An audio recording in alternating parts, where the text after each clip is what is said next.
પોથી પડી પડી જુગમુવા, પંડિત હુआ ના કોઈ, ડાઈ અક્ષર પ્રેમ કે, પડે સો પંડિત હોય. માં નાનું બાળકને છાનું રાખવા માટે કોઈ તત્વજ્ઞાનનો ઉપયોગ નથી કરતી, કોઈ ગીતા ઉપદેશ, કોઈ વેદનો ઉપનિષદનો શ્લોક નહીં બોલતી. એ લા લા લા લા ટુ ટુ ટુ ટુ, માં એવી રીતે એને ફક્ત એવા શબ્દ બોલે છે કે કોઈકને જ ખબર નથી પડતી, પણ એ બાળક સમજી જાય છે. કેમ?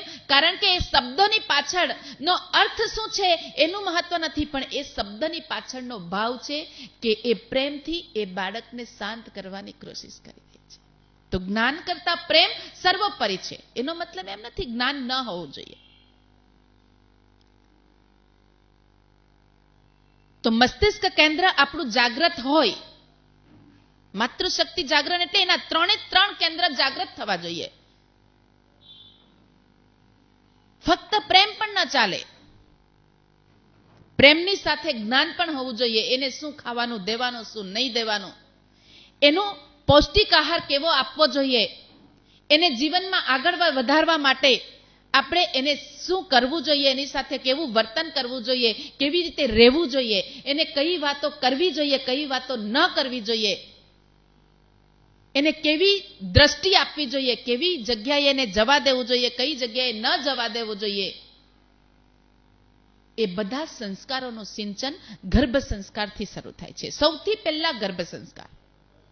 અને આ નાભી કેન્દ્રને જીવન કેન્દ્ર કહ્યું છે. એ જીવન કેન્દ્ર એટલા માટે કહ્યું છે કે એક સાપ હોય ને, જાનવર, એ પણ મૃત્યુ થઈ જાય અને એને મારી નાખવામાં આવે તો આપણે બધા જોઈએ છે કે એના પૂંછડામાં જીવ હોય છે. એ જ રીતે આ નાભી કેન્દ્રને જીવન કેન્દ્ર કેમ કીધું છે કે બાળક સૌથી પહેલા ગર્ભમાં માતાની ડૂટી સાથે, નાભી સાથે, નાડી સાથે જોડાયેલું હોય છે. એ નાડી સાથે જોડાયેલું હોય છે અને એના દ્વારા એને અંદર શ્વાસોશ્વાસની પ્રક્રિયા કે વિચારોનો સોર્સ એ બધું એના દ્વારા મળે છે.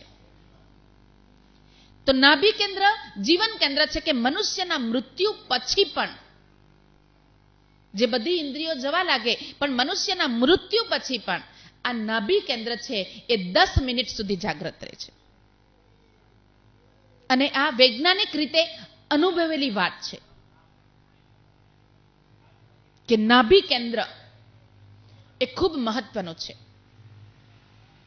પણ જ્યારે એ બાળકનો જન્મ થાય છે, બચ્ચાનો જન્મ થાય છે, ગર્ભ સંસ્કાર પછી જ્યારે એ ગૃહ સંસ્કાર લેવા માટે જ્યારે આ ધરતી પર અવતરિત થાય છે, બાળકને આપણે ફળદ્રુપ જમીન, યોગ્ય ખાતર, યોગ્ય પાણી અને યોગ્ય હવા એ જે આપીએ છે બીજને, એ જ રીતે આ જે બચ્ચારૂપી બીજ છે એને ગર્ભ સંસ્કાર, પછી ગૃહ સંસ્કાર, પછી વર્ગ સંસ્કાર અને પછી આપણે ધર્મ સંસ્કાર આપવા ખૂબ જરૂરી છે.